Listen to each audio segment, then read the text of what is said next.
कभी आपने सोचा है जो चीज़ें हम खरीदते हैं उनमें से ज़्यादातर का क्या हम सच में यूज़ करते हैं या सिर्फ दिखावा करने के लिए लेते हैं। कभी किसी दोस्त को देखकर नया फ़ोन ले लिया, कभी सोशल मीडिया पे ट्रेंड देखकर कोई महंगा स्किन केयर प्रोडक्ट उठा लिया और कभी किसी पार्टी या फंक्शन के लिए ऐसा डेकोर आइटम जो बस एक बार ही इस्तेमाल हुआ। अगर आप इस बात से रिलेट कर पा रहे हैं तो यकीन मानिए आप अकेले नहीं हैं। मैंने भी ये सारी गलतियाँ की हैं। इस वीडियो में मैं आपसे शेयर कर रही हूँ 17 ऐसी चीज़ें जिन्हें मैंने एक एक करके खरीदना बंद किया ताकि मेरा बजट भी बचे, घर भी हल्का लगे और दिमाग भी। हो सकता है मेरी ये जर्नी सुनकर आप भी पॉज लें और सोचें, क्या ये चीज़ मेरी ज़िंदगी में सच में ज़रूरी है या बस भीड़ का हिस्सा बनने की कोशिश है।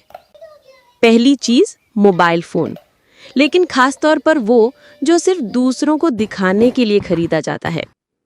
हम में से कई लोग नया आईफोन या महंगा एंड्रॉयड फ़ोन सिर्फ इसलिए लेते हैं क्योंकि आसपास के लोग ले रहे हैं, जबकि पुराना फ़ोन ठीक ठाक काम कर रहा होता है, लेकिन दिल कहता है इस बार कुछ हाई एंड होना चाहिए, सब देखेंगे। मैंने भी ऐसा किया है। ईएमआई पे फ़ोन लिया ताकि सोशल मीडिया पे एक फ़ोटो डाल सकूं कि शॉट ऑन आईफोन। लेकिन जब महीने का बजट बिगड़ने लगा और कॉल क्वालिटी वही की वही रही, तब समझ आया कि ये ज़रूरत नहीं, बस लालच था। अब मैंने फैसला कर लिया है कि जब तक मेरा पुराना फ़ोन सही चल रहा है, तब तक नया फ़ोन नहीं। और अगली बार फ़ोन सिर्फ इस बात पर खरीदूंगी कि क्या वो वाकई मेरे काम को आसान बना रहा है या नहीं, न कि इस पर कि वो कितना महंगा दिखता है। सेल में खरीदना सिर्फ इसलिए क्योंकि चीज़ सस्ती थी, ये मेरी सबसे बड़ी आदत थी। Buy one get one, flat 50%, festive sale, इन सब का मुझे बहुत आकर्षण होता था। लगता था जैसे ये मौका अब नहीं मिलेगा। लेकिन मैंने देखा कि हर महीने कोई ना कोई सेल होती ही रहती है। एक बार मैंने 3 बैग्स खरीदे सिर्फ इसलिए क्योंकि बहुत सस्ते थे। उनमें से 2 तो आज तक पैक ही हैं, कभी इस्तेमाल ही नहीं किए। फिर मैंने खुद से पूछा, क्या मैंने वो इसलिए खरीदे थे क्योंकि ज़रूरत थी? नहीं, बस ऑफर देखकर लालच आ गया था। अब मैं हर बार खरीदने से पहले खुद से पूछती हूँ, क्या ये चीज़ मैं बिना डिस्काउंट के भी खरीदती? क्या मुझे सच में इसकी ज़रूरत है? अगर जवाब नहीं होता है, तो मैं उस चीज़ को वहीं छोड़ देती हूँ।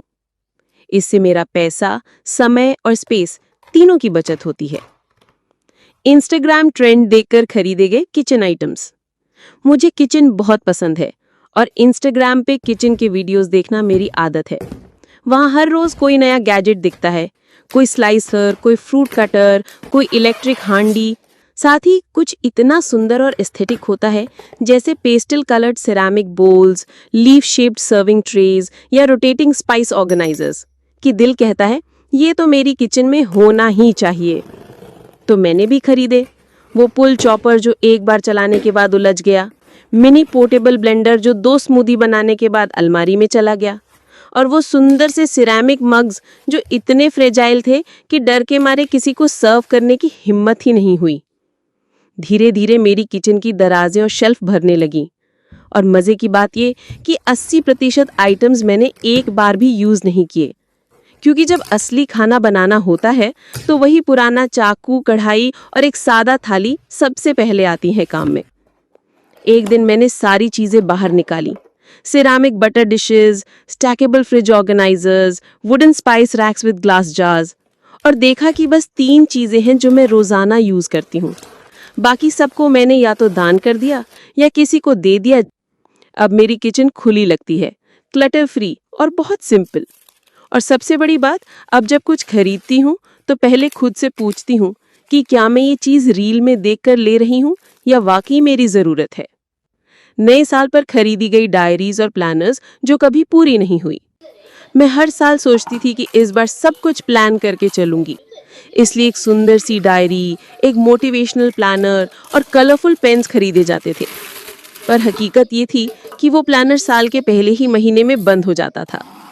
शुरुआत में मैं खुद को दोष देती थी, फिर समझ आया कि शायद मुझे फैंसी प्लानर की नहीं बल्कि कंसिस्टेंसी की ज़रूरत है। अब मैं एक सिंपल नोटबुक रखती हूँ और जब जो ज़रूरी हो वो उसमें लिखती हूँ, ना कोई प्रेशर, ना कोई गिल्ट, सिर्फ एक सिंपल तरीका जो काम करता है। दिखावटी गिफ्ट पैकिंग और गिफ्ट बॉक्सेस।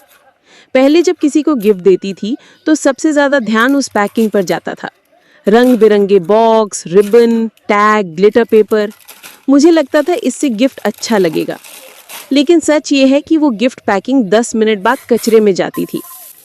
एक दिन मैंने देखा कि मेरे एक गिफ्ट में जितना खर्च मैंने गिफ्ट पर किया था उससे ज्यादा उसके बॉक्स पर कर दिया था। वो पल मेरे लिए आंखें खोलने वाला था। अब मैं कोशिश करती हूँ कि गिफ्ट खुद बनाया हो या सिंपल हो और पैकिंग भी रिसाइकल की गई हो। पुराने अखबार, सूती कपड़े या घर का बना कार्ड। इससे गिफ्ट ज्यादा पर्सनल लगता है और पर्यावरण का भी ख्याल रहता है। हर त्योहार पर नया डेकोर खरीदना। त्योहार आते ही हम सोचते हैं नए तोरण, नई लाइट्स, नया टेबल रनर और क्या क्या नहीं। मुझे भी ऐसा लगता था कि हर त्योहार नया कुछ होना चाहिए। लेकिन फिर देखा कि हर साल जो पुराने डेकोरेशंस हैं वो इस्तेमाल ही नहीं होते, बस स्टोर में भरते जा रहे हैं। अब मैं हर त्योहार से पहले अपने पुराने सामान को निकालती हूँ, अच्छे से साफ करती हूँ और कुछ नया ट्विस्ट देती हूँ। कभी पुराने दिया में नया रंग कर देती हूँ तो कभी पुराने कुशन कवर से रनर बना देती हूँ।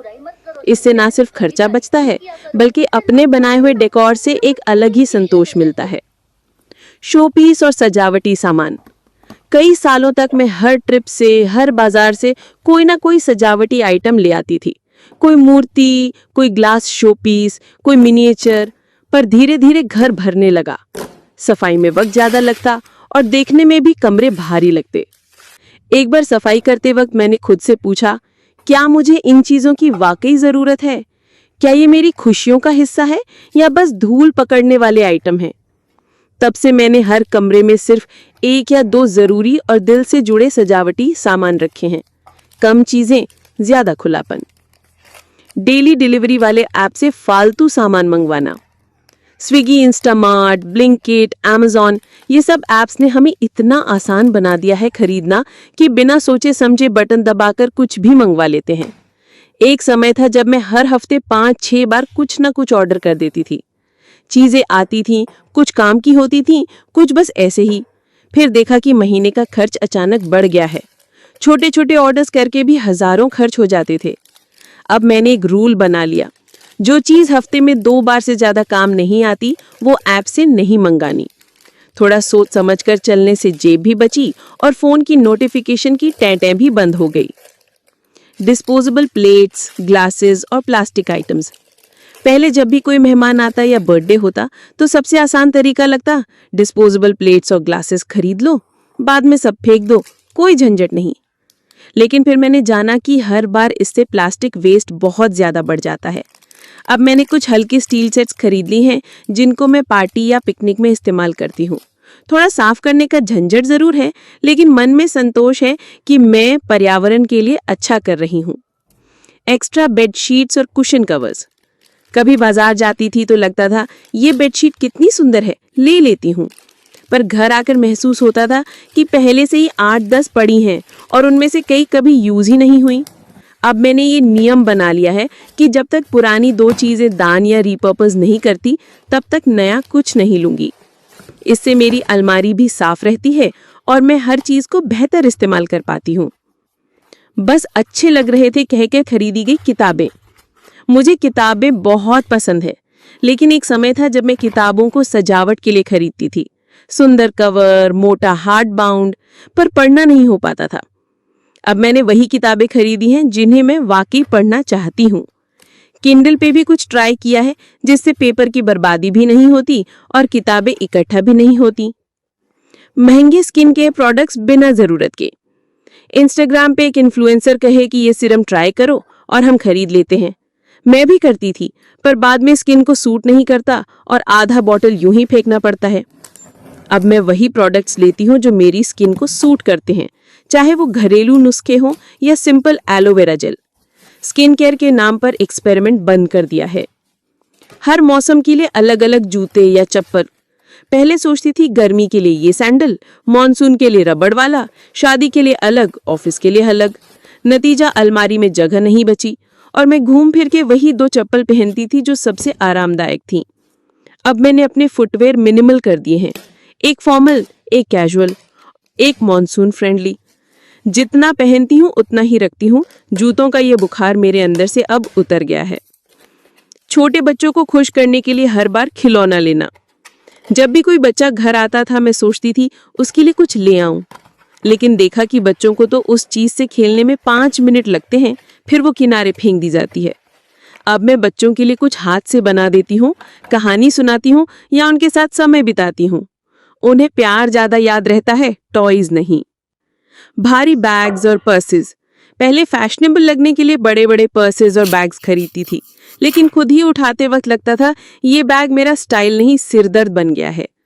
अब मैं छोटा और हल्का बैग रखती हूँ जिसमें सिर्फ जरूरत का सामान हो। कंधा भी दुख नहीं था और मन भी शांत रहता है। अनावश्यक mobile accessories, covers, stands, pop sockets, camera lenses. Phone का एक कवर ले लिया, फिर ट्रेंड में नया आया तो दूसरा, फिर तीसरा। इसी तरह mobile stand, tripod, selfie light, ये सब मैंने एक एक करके खरीदे, लेकिन हकीकत में उनमें से कुछ ही काम आते हैं। अब मैं सिर्फ एक स्टर्डी कवर रखती हूँ और ज़रूरी हो तभी एक्सेसरी लेती हूँ। मोबाइल एक्सेसरीज का ये बुखार मेरे अंदर से अब उतर चुका है। तो ये थीं वो 17 चीज़ें जिन्हें मैंने धीरे धीरे अपनी ज़िंदगी से हटाया। न एक दिन में किया, न परफेक्ट बना, लेकिन हर छोटी छोटी चीज़ ने मुझे थोड़ा हल्का, थोड़ा शांत और थोड़ा ज़्यादा खुद के करीब किया। इस पूरे सफ़र में मैंने सीखा कि मिनिमलिज्म का मतलब ये नहीं कि हमारे पास कुछ ना हो, बल्कि ये कि जो भी हो वो सच में ज़रूरी हो और हमारी ज़िंदगी को बेहतर बनाए। शायद मेरी ये बातें सुनकर आप भी थोड़ा रुकें, सोचें, और अगर कुछ चीज़ें आपको भी फालतू लगने लगी हैं तो यकीन मानिए उन्हें जाने देना एक बहुत बड़ी राहत होती है। अगर आपको ये वीडियो पसंद आया हो तो एक लाइक ज़रूर दीजिए, क्योंकि शायद आपकी एक लाइक किसी और को भी ये सोचने पर मजबूर कर दे कि उन्हें क्या क्या छोड़ना चाहिए। नीचे कमेंट करके बताइए इन 17 में से कौन सी चीज़ आपकी भी ज़िंदगी का हिस्सा रही है। अगली बार फिर मिलूंगी ऐसी ही एक और बात के साथ। तब तक याद रखिए, कम चीज़ें हो सकती हैं लेकिन ज़िंदगी तब भी भरपूर हो सकती है।